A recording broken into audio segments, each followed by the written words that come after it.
Hello everyone, hope we're all good. Big shout out to everyone who likes, shares, comments and subscribes to the All or Nothing podcast with myself, Billy Moore. I call it a podcast. I haven't done any podcast recently.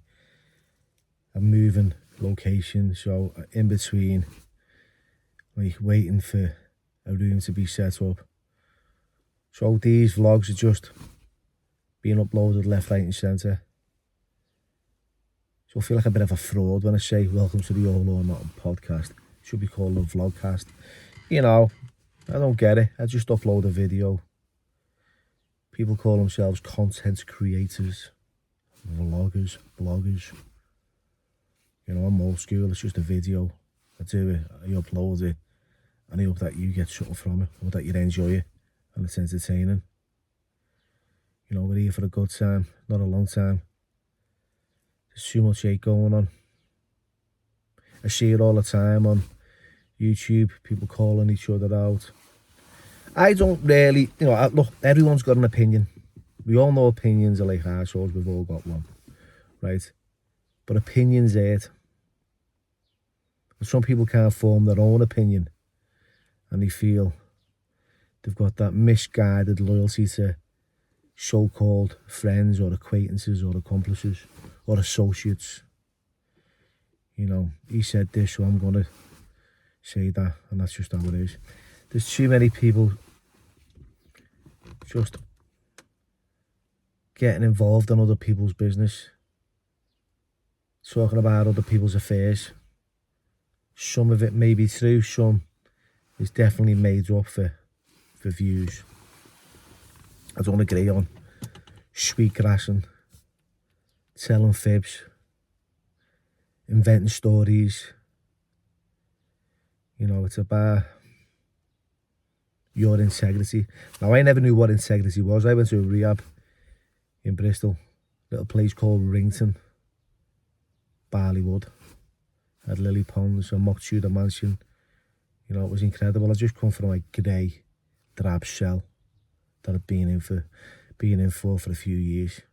I remember the probation officer coming up and saying, look, you need some kind of help. And he suggested a rehab, and it wasn't really for me at the time. It wasn't my cup of tea. I wanted help, but I didn't know whether I wanted that kind of help. I didn't want to be told what to do or how to live. And I had no idea what rehab was till I got there, obviously. You know, and I was putting conditions on it when he was suggesting rehabs and locations. I said, oh yeah, I want one with a gym. I want one down south where it's nice and warm. I want one with there's birds in there as well. Sick of all these hairy asses in jail.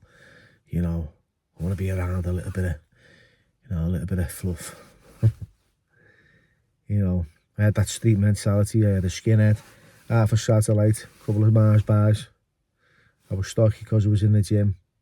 I landed in this Barleywood, and, you know, the first person that approached me was a kid called Rennie from London. Oh, I bav. Big tall lad. No teeth. Attempted to give me a hug. Fuck off, lad. Get away. You fucking little fucking puff. Not having you older me. And that was my attitude. He said, no, mate, I'm just trying to give you a bit of love. I said, fuck off with your fucking gay love, mate. I'm not interested. And that was the fear I had, because people were trying to, you know, show me that they cared and, you know, at least pretended to show me something and offering me a new way of life. You know, I sat in groups for the first week wondering what the fuck I was doing here. I was baffled. They had 18-year-old girls, you know, questioning me when we were going round there to do a feelings check. And Dave Mack was the counsellor. You know, he's passed away now, Dave. He ended his life. You know, sadly, he was someone I looked up to. He had 15 years under his belt, and, you know, I was fucking right out the packet. I was brand new. And I sat in this group, and they were going round saying, how do you feel? You know, I got to me, I said, I feel okay. And everyone in unison said, we don't do okay. I said, well, I feel all right. No, we don't do all right either. All right is not a feeling. All right, well, I feel fine then. I'm getting angry now. Fine. Fucked up, insecure, and neurotic and emotional, are you? I went, oh, fuck off. Right, well, I've less of that, Billy. And then this jock, he was opposite me, said, "All right, pal, you're fucking angry, yeah?" I said, "Yeah, of course I'm angry." So, well, there you go, it is a feeling. So I started identifying how I felt. I was angry, I didn't know how to communicate. The language is different. I looked at these people, I thought these have swallowed a fucking dictionary. They've definitely gone to different schools. I was street smart, I was savvy, in street language. Didn't know how to, talk the way they did. And I felt everyone was talking to me and put me down. So that was my experience of rehab initially, until I got involved and I realised that, I could stop using drugs and find a new way to live. If I listened, if I took the cotton wool out my ears and put it in my mouth instead of fucking trying to make out that I knew everything. So integrity was one word that, Dave Mack said to me, he said, "Have you got integrity?" And I was like, fucking hell, I don't even know what to answer this because I don't know what it means. He said, do your insides match what you do? What you say, does it go with your actions? So these are little things that I was learning over the years. So integrity is important on social media. If you're going to say something, do it as well. There's too many people saying it for the wrong reasons. I've seen it in my city where people setting up charities just full of shit. They're not out there for the kids. They're in it for their own agenda, lining their own pockets and feathering their own nest and driving around in belts of whips. I'm here for the kids, man. Knife crime, gang culture, county lines. I know what it's like, right, to be heading to prison.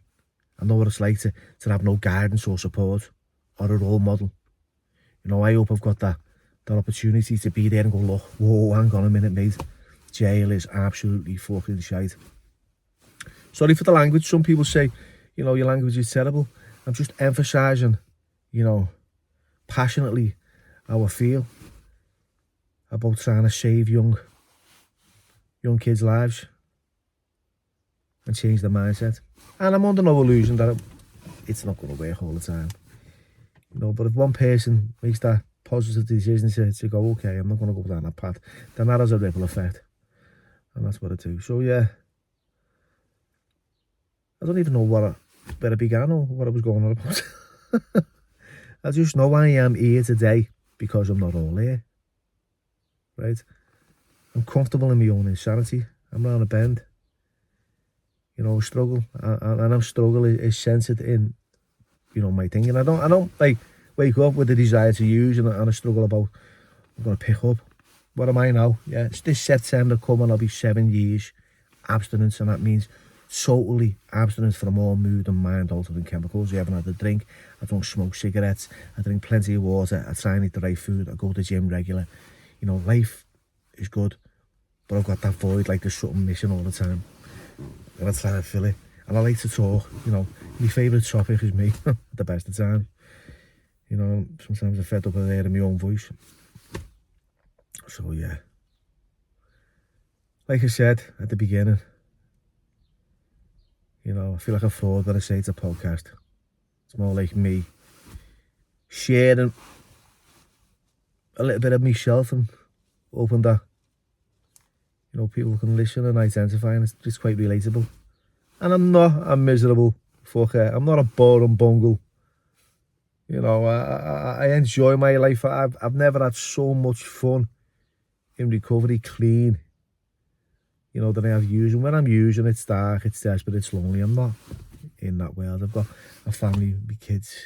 They drive me around a bend, but I love the bone of them. It is what it is. I'm not a millionaire financially, but I am physically, mentally, and sociably. I'd rather have people let on to me say, what, Bill, love what you're doing there. It's nice. Than people stroking my ego or, just liking me because I've got a few quid or because they fear me. And, it is what it is anyway. I was just a crazy, fucked up junkie. Who's changed his life. I still get people calling me that smackhead, crackhead. Get in the queue. It's right down the road. I'm not asked. It doesn't really affect me no more. You can't be a sensitive soul on YouTube and not expect to get some flack. You know, you've got to develop a tough skin here. You know, you put yourself on a platform, you make yourself a target. That's just how it is. Right, I hope you haven't bored you. Thanks for listening. All the best. The vlogcaster, content creator, call it what you want. Take care.